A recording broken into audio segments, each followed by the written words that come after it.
What's up, guys? It's another day. The car was there originally, parked at the spot. I finally fixed the suspension in the rear. I'll tell you guys what it was. I started looking at all the different components. Then I finally located the Airmatic relay. Hey, can you turn the car off? I finally located the Airmatic relay. It's behind this. This is where the car was hit. It was behind this, and then it was all crushed up. And then I just went to the parts store, and then it's got a, sorry, it's late right now and it's dark. It's got a universal relay for now.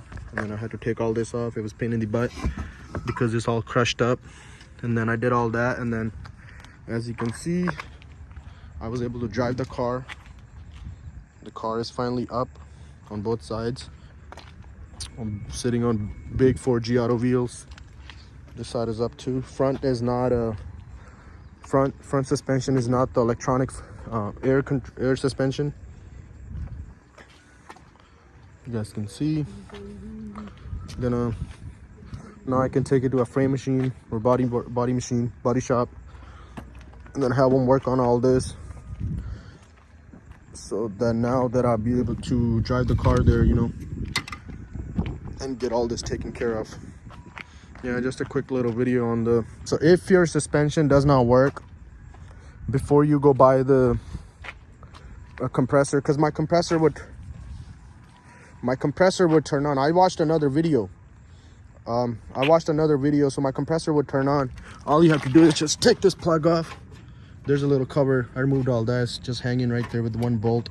So I took this plug off and then applied the red and white wire is your power, and then brown one is your ground. So you can apply, if you want to make sure, if you want to isolate the problem, whether it's your compressor or not, Airmatic compressor, you can apply power, 12 volt power, directly to the compressor to see if it turns on. Or if it does turn on and your car still does not go up, then you also need to make sure that, because what compressor does is it produces air, it pushes out air, and then it goes through the valve block. What valve block does is it's controlled by the same harness. It's part of the same harness that's connected to the supplies power to the Airmatic compressor, and then it's connected to the relay right there, which was messed up. So what would happen, the compressor would turn on, and then it would push out air, and then it would go through the go into the valve block, and then this would not open to supply power to the shocks, and this the isolate like just a compressor air tank, air tank reservoir. So you need to make sure that if you're having some problems, start with the things that you don't have to buy, something you don't have to buy anything. You make sure there's this number 68 fuse right here. Everything is all messy right here because I have my stuff in here, and then it's gonna get taken care of. It's gonna get cleaned before it goes to a shop.